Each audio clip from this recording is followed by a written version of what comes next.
Hello and welcome to South2North, coming to you from Johannesburg. This week we are talking about inspirational people, men and women who overcome enormous challenges and live life large. And sometimes you meet people who face such difficult circumstances that it makes your own problems seem insignificant. My guest today is one such young woman. I'd like to introduce you to clinical psychologist and motivational speaker, Nicky Abdinor. It's so lovely to see you. Welcome. Thanks, Redi. Let's talk about your life. When did you first realize you were different? I think it's an interesting process because growing up, I don't know that I really recognized how different I was. But you didn't have arms. You were born without arms, I was born Nicky. without arms and shortened legs. But for me, it was just a way of life.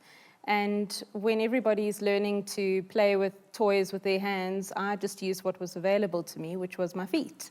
It was never a case of being left out. I was always included and never made to feel different. But I find sometimes when it comes to people living with disabilities, it's those able-bodied people who project their own discomfort. So in other words, if I see Nicky, do I give Nicky a hug because she doesn't have arms, or do I not because I'm drawing attention to the fact that she's got arms? Have you ever encountered that? She's got no arms. Yes, certainly. I mean, one of the most annoying things being an adult is everyone wants to shake your hand. I mean, how annoying. So I always have these odd encounters with people where it's awkward and you want to make a joke, but people sometimes get offended. So often it's me trying to accommodate the able-bodied. So when they want to shake your hand, what do you do?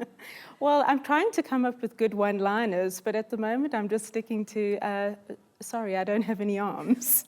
It's very interesting that you were born with this physical disability and yet you chose psychology as a career, working with the mental aptitude. Talk to me about that relationship.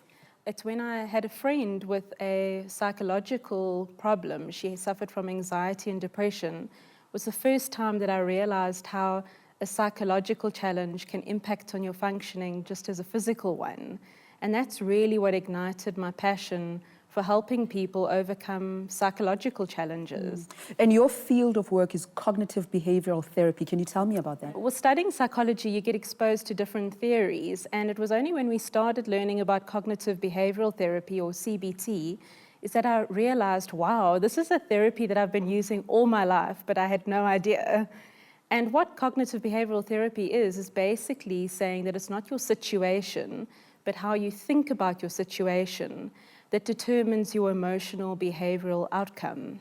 If I had to focus every day on everything that I can't do, I would be depressed. I bet you someone is watching you tonight and saying, I wonder how she gets around. Obviously, she's got a driver or someone who pushes her around. But let's take a look at this. Steering system that I use to drive. So I place my shoulder in the U-shaped cup. And if I move my shoulder forward, it spins the wheel left. And if I move my shoulder backwards, it spins the wheel right. That looks amazing, Nicky. How did you manage that? I'm taking hands-free driving to a whole new level. I know hands-free car kids, but hands-free driving, that sounds very frightening. Well, it's been a dream of mine to be fully independent, and one of the obstacles through growing up was to drive a vehicle, and the technology wasn't available in South Africa, but a lady with a similar disability to me in the UK knew about my quest to drive, and she actually donated the car that I drive today from the UK. And it's kept me independent and mobile for the last 11 years. Is it expensive to have a disability? It's very expensive. If I look at replacing the vehicle that I'm driving now, if I had to go to the UK, it would be roughly £60,000. Those who are living with this disability, they've got no arms, they've got no feet. When you talk to them, do they believe that it is now possible to drive? Well, this is my main mission. I want people to see me step out of my vehicle and not be surprised. Say, oh, she's someone without arms who drives a vehicle like that. I mean, most people in South Africa before I started driving told me that I was dreaming, that I'm delusional. That's why you're studying psychology. Well, you were dreaming and the dream came true. What's exactly. wrong with that? Yeah. And it's very interesting to me how you have brought together your training as a psychologist and now you're doing a lot of motivational speaking. I just found that it was so incredible to reach a large audience. You know, my work is so one-on-one, and what I love about motivational speaking is that I can speak to a large audience and change perceptions about disability. And that's an incredible medium. So it's become something that's in my everyday life now. What are some of the basic perceptions, the most popular misconceptions even about disability? I think there's a huge misconception that if there's something wrong with your body, there's something wrong with your mind. And I still today get people, if I'm walking with a friend, for instance, and someone will look at my friend and say, "Are you her sister?" You know, this idea that I couldn't possibly have a friend, they must be related to me because that's the only reason why they'd hang out with me. And people won't talk directly to me. This doesn't happen all the time, but it still happens today. And I think when they eventually ask me, so what do you do? Are you in a home? Are you, have you been taken out for the day? And I say, well, I'm a psychologist, and they're flabbergasted. Not only that, but I think it inspires somebody else who's got a disability to say, I can do this. I can have a normal life. I think also another thing that inspires me is everybody who sees past a disability. There's so many people in my life that have given me a chance. And they connect with the real human being. Yeah, and have looked completely beyond the disability, and I'm inspired by them. Speaking of talent and inspiration, I met two young brothers who are doing phenomenally in the world of music. They're now off to Washington. Take a look at this. I hear that sound. Hold your heart, Peter. Don't say your word. I know what you're feeling. Now that video lay dormant on YouTube for years. Then a while ago, it just went viral. For 2 years, international music producers searched for him, but no one knew who he was or where he lived. But finally, they found him, living in a poor township in South Africa. Now he's about to perform in Washington, D.C. with his brother Vincent to pay a special tribute to Nelson Mandela and Martin Luther King as part of Black History Month. Welcome to Vicus and Vincent. Pleasure to be here. You have a wonderful, wonderful voice. How were you actually discovered? I was discovered on YouTube. I made a video about when I was about 10, 12 years old. And the girl who had the video originally, she started sending it around just in the Township. And I was mad at her for a while because she broke our agreement. And then the next thing I know... Were you singing for her while you were singing? Yeah, we had a deal. She made me lunch and I made the video. And so she eventually started sending it around to her friends and then to her boyfriend. And then the next thing, the whole Ada, where I am from, has the video, and people start stopping me in streets. Wherever I go, is this you on the phone? So it started working on me. So when the video suddenly disappeared, I was kind of like relieved for a while. Were you really? I was relieved because... But now it must have been a positive thing. When you look back at it, it was a great start, wasn't it? It was a phenomenal start, I must say. It hasn't been an easy life for you, but what has singing meant for you? Singing has meant everything. Music has been a part of our lives from a very young age. I remember that we sang when there was nothing, no food, no nothing. Music was the only thing that kept you occupied and made me happy or made us happy. There have been several international and local music producers after you, but you've said no to all of them. Why? I said no to them because of my education, mostly. I felt important and my mother felt it was important, and he felt it was very important for me to finish my matric and then follow into a career and stuff like that. Because I'm not trying to make a quick buck out of this thing. We're trying to build a long-term. Okay, so your brother Vincent joined you in all of this. What does that mean for you?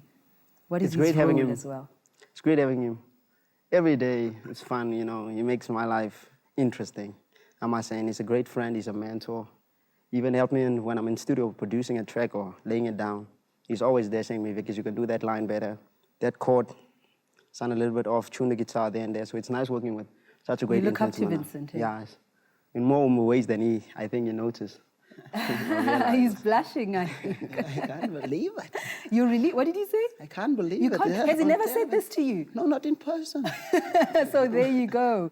Now you work with your brother, Vincent. Definitely. Vincent, tell me about your role in helping Vicus chase his dreams.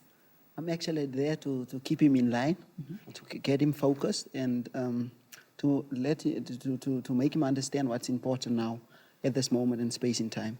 Is for him to keep focused with his studies and know what he wants in studio and how to get the best product out there as possible, because now people is looking up to him as a role model, as younger kids looking up to him. So what I can say with working with him is actually to You to got be the a way role you, model. the two of you look at each other. I've never seen two brothers who love each other this much. But Vincent, do you ever feel like you are in Vicus's shadow?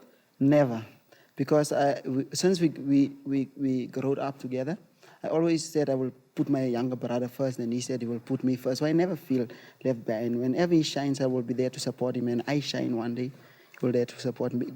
So Vicus, tell us about your mom. Oh, when it comes to my mother, that's really, I can't put my mother in words. But what I can say is that she's a phenomenal woman. She's the strongest person that I know. She's the backbone of our music. My mother's never missed one show.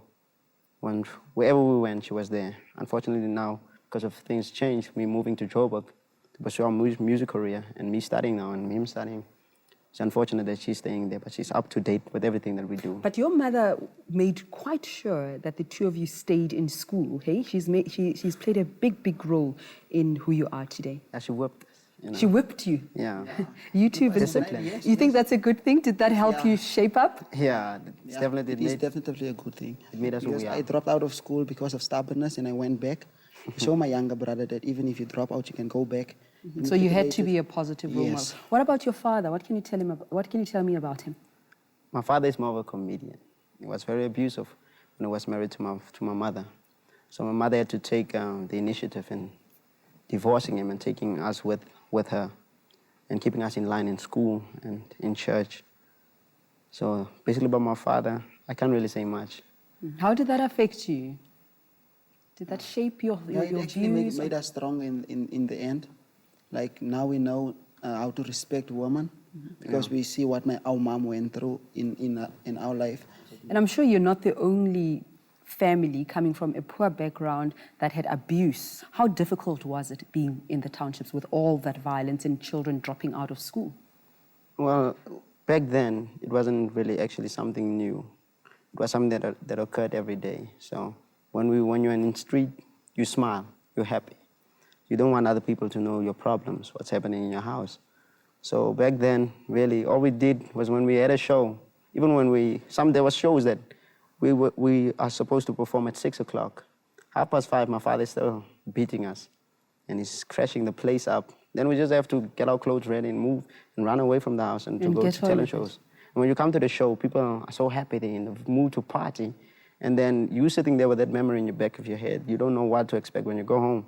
So all we did when we went on the stage, you smile, you forget for that moment, for that 5 minutes or that 4 minutes or that 3.5 minutes that you had to perform.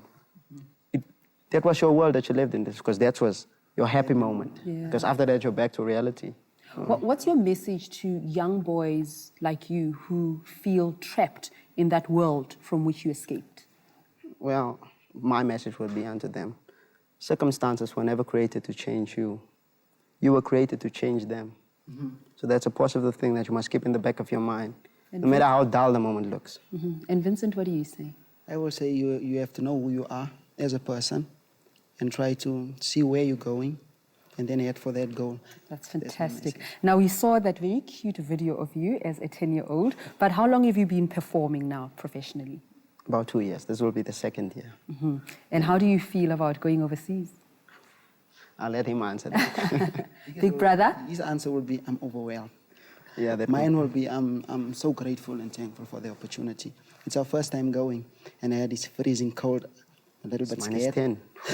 But we are actually excited to go pay tribute to such big names as Yes, Nelson Nelson Mandela Mandela, and Martin Martin Luther Luther King. King. What an honor. Okay, so give us a taste of what the audience is going to see, feel, and experience as Vicus takes to the stage.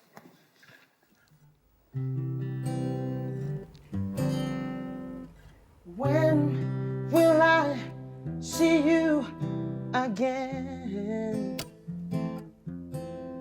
You'll never know goodbye, not a single word was said. She gave me no final kiss to seal anything. I had no idea of the state we were in. But you know I have a fickle heart, and I got this bitterness, and I got this winding eye, heaviness in my head. Don't you remember?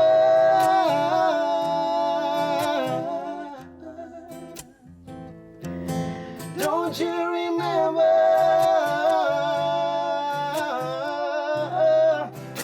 the reason you left me before?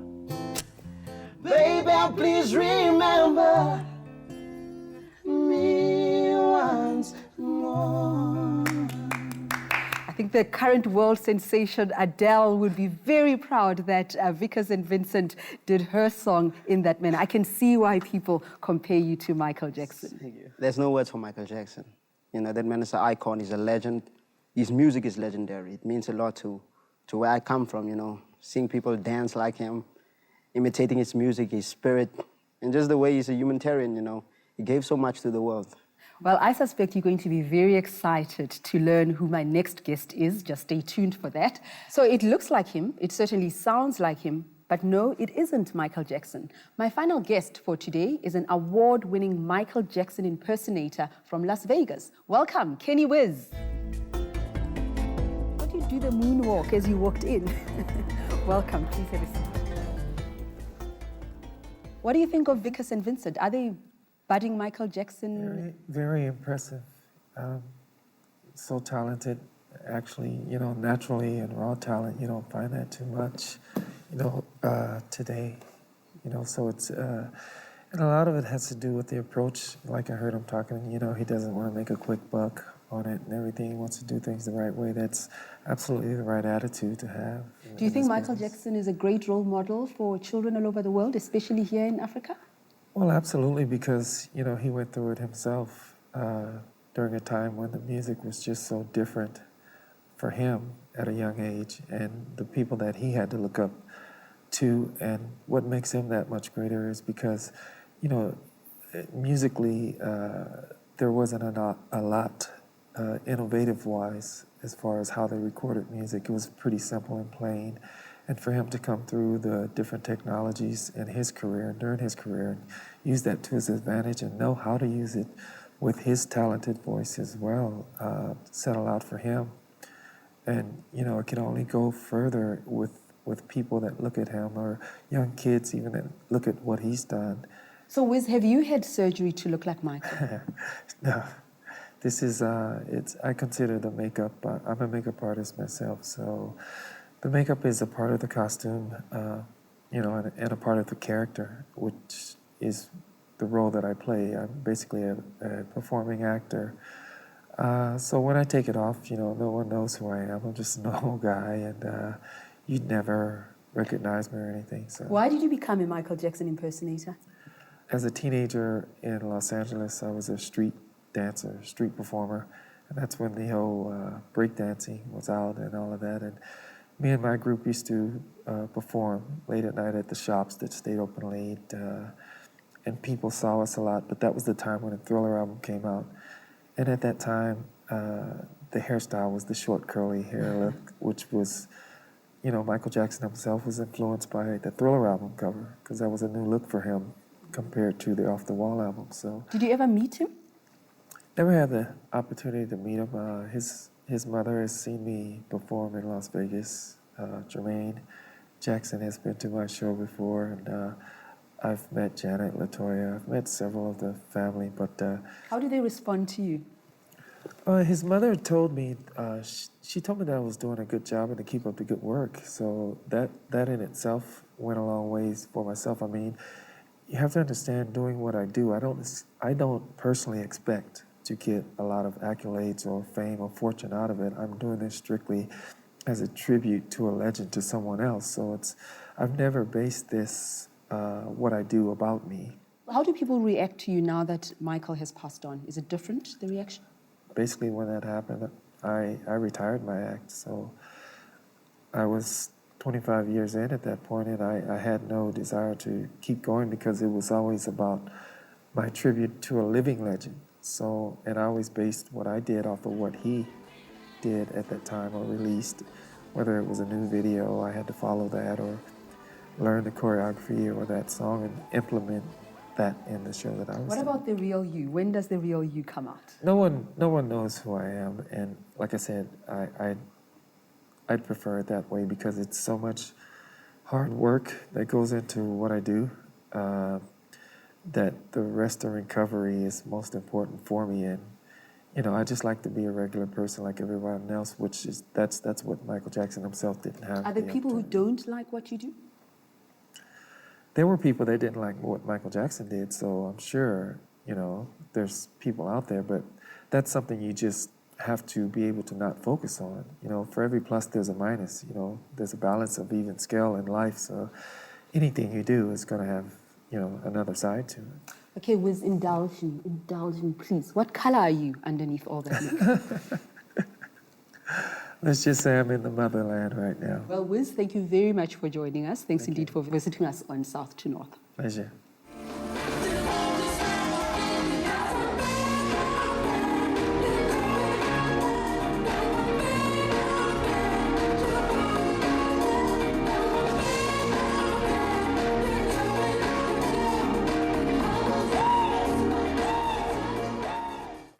All right, so that's not the real Michael Jackson, but let's talk about Michael Jackson for a second. I mean, he was a child star and then became a troubled adult. Why does it seem fame comes at such a high cost? I think people don't realize that there's a lot of negative association with being a celebrity. And you put on the spot with a lot of criticism, and I think people don't realize what an impact it can have on your life. And yet for the rest of us who are outside, we can't imagine how difficult their lives are. we Whitney think it's so Houston, you've got easy. everything, this amazing voice, the money, Britney Spears. Why is it that you're not coping with life when you are so talented? So what do we say? Is it the fame, the popularity, the money that puts pressure on them? I think you've got to look at them before they became famous. Like, what was their functioning like? How much support did they have? How grounded were they? And then to look when fame hits you, it takes you on a whirlwind ride. And I think we look at it thinking it's so easy, what a life. But in actual fact, it hits you. I mean, a lot of famous people that have struggled were famous from a very young age. Is it a good idea for a person to be famous at such a young age? I mean, if you've got the talent, should you be thrown on the global stage when you don't even have the emotional capacity to deal with the ramifications? Obviously, a young person, there's nothing greater than imagining performing on a big stage overseas, having other famous people phone you up and want to meet you for lunch. It's overwhelming, and people don't realize that you need a lot of support. If you think about it, growing up, going through adolescence, there's so many challenges that you faced on a daily basis, but now you have the entire world looking at you and watching your every move and taking photos on one of your bad hair days. And social media has such an effect that you perform one day thinking it went fantastically, and then you find the next day on your Facebook page, there are all these negative comments and criticisms. So I think you have to realize, I mean, there's not a good time or a bad time to be famous, but it's really how you're going to cope with it. All right, staying grounded and being human. Vicus and Vincent going off to Washington. How should they avoid falling into the same trap as Whitney Houston, Michael Jackson, and any other well-known star? I think you find that a lot of celebrities that do cope better are ones that do have strong family values, that maybe for a weekend they'll go away and leave their cell phones behind. They're not tweeting every moment about what they're doing with their loved ones. Okay, Nikki, before I let you go, there is a secret that you didn't share with our viewers. I've never seen you without makeup, ever. Please tell us how you put your makeup on. So Well, how do you I manage use it? my foot. How do you do that? You just put your mascara between your toes and... Yes. It's something that I would never have on TV, so don't worry, you don't have to Google the YouTube clips, there's nothing out there. But I use my feet, and I mean, you just learn flexibility, and if you're determined enough to do something, you do it. Well, Nikki, I just think that you are an inspiration. Thank you very much for talking to us Thank here on you. South to North. Thanks for watching. Remember, you can tweet your questions, comments, and opinions to @AJ South to North or find us on Facebook. Stay inspired. Goodbye.